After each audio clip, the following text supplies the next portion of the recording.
नमस्कार, मी सोनल रेसिपीमध्ये तुमचे स्वागत आहे। मी तुम्हाला आज कटोरी चाट बनवून दाखवणार आहे। चला तर मग आपण रेसिपीला सुरुवात करूया। कटोरी चाट बनवण्याकरता आपण सुरुवातीला कटोरी कशी करायची ते बघूया। त्याकरिता मी 2 वाटी मैदा घेतलेला आहे आणि त्यामध्ये 2 चमचे एवढा बारीक रवा टाकून घ्यायचा आहे आणि इथे मी ओवा घेतलेला आहे थोडासा, तो हातावर थोडासा क्रश करून टाकायचा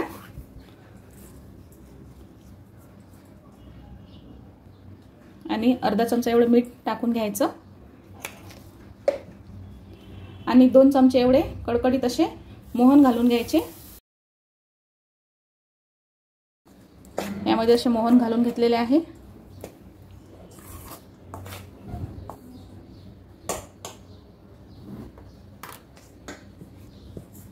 आता पाण्याने गोळा असा याचा छान असा गोळा करून घ्यायचा।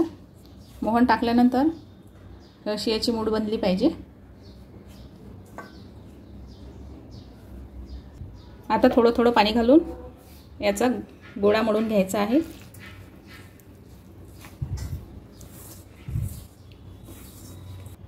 आपला गोळा मळून झालेला आहे। याला 10 ते 15 मिनिट झाकून ठेवायचं। 15 मिनिट झालेले आहे। आपला गोळा छान सेट झालेला आहे। आता आपण कटोरी करायला घेऊया। त्यामधला मी एक छोटासा गोळा घेतलेला आहे। आता याला लाटून घ्यायचं, पुरीसारखं लाटायचं, जास्त जाडही नाही आणि जास्त पातळही नाही, असं याला लाटून घ्यायचं। छान अशी छोटी पुरीच्या आकाराची पोळी लाटून घेतलेली आहे। आता एक अशी वाटी घ्यायची, अशी वाटी कोणाकडेही असतेच, त्याला थोडंसं तेल लावून घ्यायचं आणि या वाटीवर ही पुरी अशी टाकायची, बरोबर मध्ये टाकायची अशी,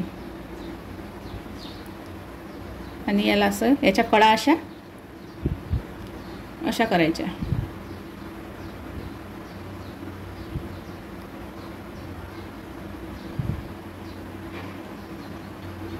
अशा प्रकारे याला ही पुरी लावून घ्यायची वाटीला, बघू शकता। हे बघा मी दुसरी करून दाखवते। वाटीला मी तेल लावून घेतलं आणि ही अशी पुरी बरोबर मधोमध टाकायची आणि असे फोल्ड करायचे याला।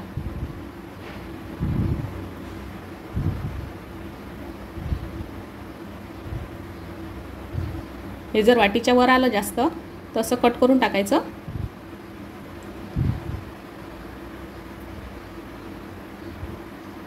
हे बघा अशा प्रकारच्या आपल्या कटोऱ्या झालेल्या आहे। आता मी तळायसाठी तेल गरम करायला ठेवलेलं आहे। या कटोरीला असं थोडंसं चाकूने असे टोचे मारून घ्यायचे, म्हणजे ती फुगणार नाही। तेल तापलेलं आहे, तेल कडकडीत तापलेलं असावं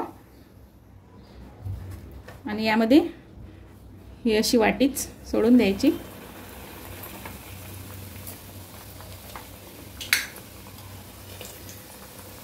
कमी फ्लेमवर होऊ द्यायचं। यामध्ये वाटी टाकल्यानंतर असं वाटीमध्ये थोडंसं तेल टाकायचं, म्हणजे याची ही कटोरी लवकर अशी सुटेल। एकदम कमी फ्लेमवरच तळायचं, नाही तर मग ती कटोरी जळू शकते। ही तळल्यानंतर अशी वाटी आपोआपच याला सोडते कटोरीला। असं नाही सोडलं तर थोडंसं असं चाकूने काढून घ्यायचं, वाटी काढून घ्यायची। अशी उलट्या साईडनी पण छान अशी कटोरी तळायची। आपली कटोरी तळून झालेली आहे। एकदम छान अशी गोल्डन कलरवर तळून घ्यायची। हे बघा मी आणखी एक तळून दाखवणार आहे।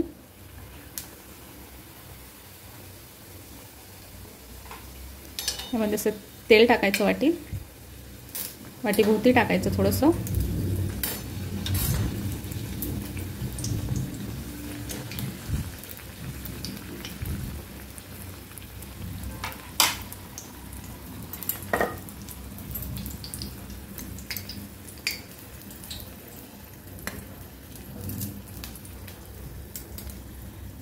हे बघा वाटीने लवकरच असं हे झालेलं आहे। यामध्ये हे तेल टाकायचं वाटी काढून घ्यायची.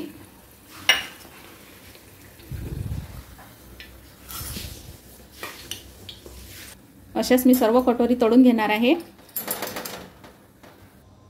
आपल्या कटोऱ्या तळून झालेल्या आहे. आता आपण चाट बघणार आहोत. साधारणतः 2 वाटी मैद्याच्या प्रमाणात ह्या 15 ते 20 कटोऱ्या बनतात.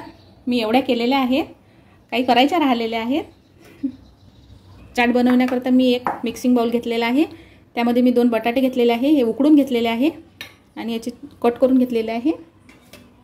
यामध्ये मी 1 वाटी काळे चणे टाकणार आहे. हे मी भिजवून आणि उकडून घेतलेले आहे. आता यामध्ये मी थोडंसं दही टाकून घेणार आहे आणि थोडीशी ही चिंच गुळाची चटणी टाकून घेणार आहे. ही ग्रीन चटणी आहे, मिरची आणि कोथिंबीरीची, हे सुद्धा टाकून घेणार आहे. इथे मी थोडीशी धनिया पावडर, थोडीशी जिरे पावडर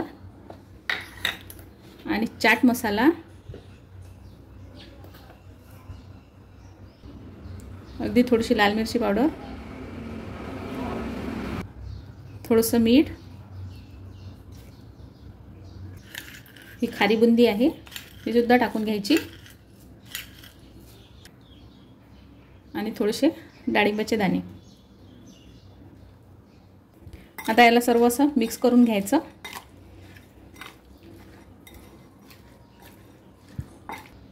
छान असं चाट आपलं तयार झालेलं आहे. आता मी हे कटोरीत टाकून दाखवते. मी एका डिशमध्ये कटोरी घेतलेली आहे. यामध्ये हे चाट भरून घ्यायचं.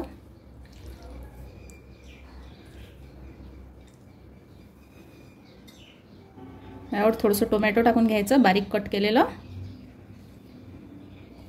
कांदा टाकून घ्यायचा.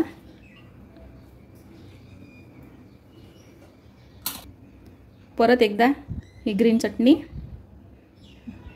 अशी टाकून घ्यायची. दही टाकून घ्यायचं.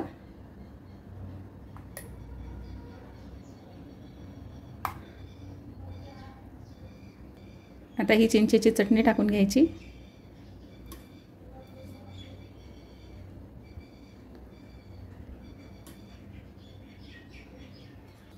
यावर थोडासा चाट मसाला टाकून घ्यायचा.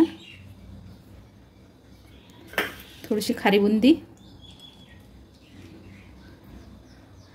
डाळिंबाचे दाणे टाकून घ्यायचे.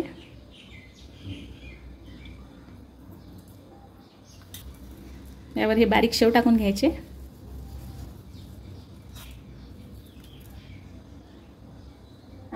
आता शेवटी थोडी कोथिंबीर टाकून घ्यायची. आपल्या सर्व कटोरी चाट तयार आहे. तुम्ही बघू शकता. झालं तर आपलं कटोरी चाट तयार. तुम्ही पण करून बघा. आवडल्यास लाईक, शेअर आणि सबस्क्राईब करा. धन्यवाद. भेटू पुढल्या रेसिपीमध्ये.